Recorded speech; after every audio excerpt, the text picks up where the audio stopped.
देखिए, मैं इतना ही कहना चाहूँगा कि आप माननीय देश के प्रधानमंत्री जी हैं, सारी ताकत आपके पास है, सारी फोर्स आपके पास है, तो मैं समझता हूँ कि आपको निश्चित तौर से इस देश की भलाई के लिए, देश के उत्थान के लिए, बेरोजगारी बढ़ती जा रही है, नौकरी कहीं है ही नहीं, पूरे समाज के अंदर केवल और केवल बांटने की राजनीति हो रही है। सबको काम दीजिए, सबको काम मिले। मैं समझता हूँ नौजवानों का भविष्य खराब हो रहा है, किसानों को यूरिया खाद नहीं मिल रही है, किसानों का भी धान का केंद्र कहीं नहीं खोले गए, सारे क्रय केंद्र बंद पड़े हैं।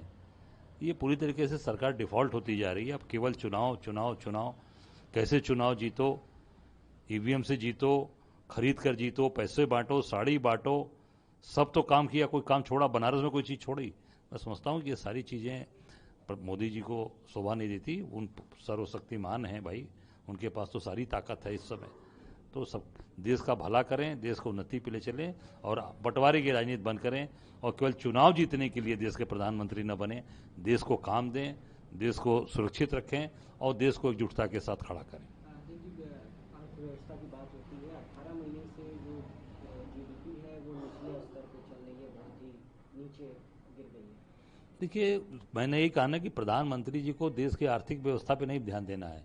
जीडीपी की बात नहीं करेंगे, पर कैपिटा इनकम की बात नहीं करेंगे, ठीक है ना, इस पे बात नहीं करेंगे। वो क्यों लिए करेंगे? विपक्ष ये कर रहा है, विपक्ष होकर सत्ता पक्ष में आप बैठे हो, आप क्या कर रहे हो? आप कौन सा काम कर रहे हो?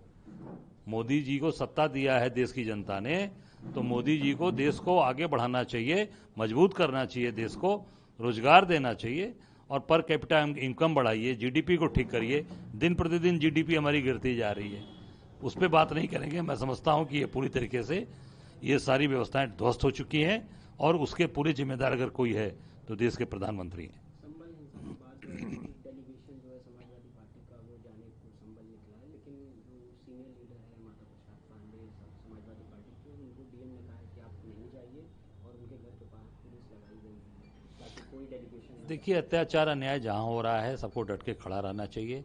हम सब लोगों ने भी पहले से कार्यक्रम घोषित किया था, हम 2 तारीख को वहां जा रहे हैं और पूरा, क्योंकि 1 तारीख तक इन्होंने रोक लगा रखी थी पहले, अब आगे की जानकारी मुझे नहीं है, इसलिए हमने 2 तारीख का ये किया कि उनकी जानकारी जो डिस्ट्रिक्ट एडमिनिस्ट्रेशन ने 1 तारीख तक रोका है, 2 को कांग्रेस का डेलीगेशन हम लोग 9 बजे प्रदेश कांग्रेस कार्यालय से निकलेंगे और निश्चित तौर से हम वहाँ पर जो अत्याचार अन्याय सरकार के द्वारा, पुलिस के द्वारा जानबूझकर ये कराया गया है, इसकी सारी जानकारी से अवगत होकर अपने राष्ट्रीय नेतृत्व को, अपने नेता खड़गे जी को, राहुल जी को, प्रियंका जी को अवगत कराएंगे। बांग्लादेश में जो इस्कॉन टेम्पल के प्रेस्ट को गिरफ्तार किया गया है, उस पर लगातार संतों का भी ये कहना है और कंगना राउत का भी ये कहना है कि विपक्ष इस पर कोई ट्वीट नहीं कर रही है, कोई प्रोटेस्ट नहीं कर रहा है, कोई कुछ नहीं कह रहा है। नहीं, ये विपक्ष क्यों करेगा भाई? सत्ता में बैठे आप हैं, सरकार आपके हाथ में है। सरकार को वार्निंग करना चाहिए, बांग्लादेश को वार्न करना चाहिए कि हमारे वहाँ पर जो हिंदू मंदिर तोड़े जा रहे हैं, जो हिंदुओं को मारा जा रहा है, सताया जा रहा है, हिंदू के पुजारियों को जेल भेजा जा रहा है, ये इस पर कड़ाई से स्टैंड लेना चाहिए और उनको चेतावनी के रूप में कहना चाहिए कि अगर ये इस तरह की चीज़ें चलेंगी तो इसको हम बर्दाश्त नहीं करेंगे।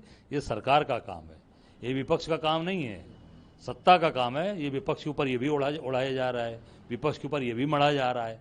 सत्ता पक्ष इस पर स्टैंड ले कि भाई पूरी तरीके से अगर हमारे वहाँ पर अत्याचार हमारे हिंदुओं पर होगी तो सरकार पूरी तरीके से इस पर कड़ा निर्णय लेगी। विदेश मंत्रालय ने एडवाइजरी जारी की कि गौतम अडानी को अमेरिका की तरफ से कोई सम्मन जारी नहीं हुआ है।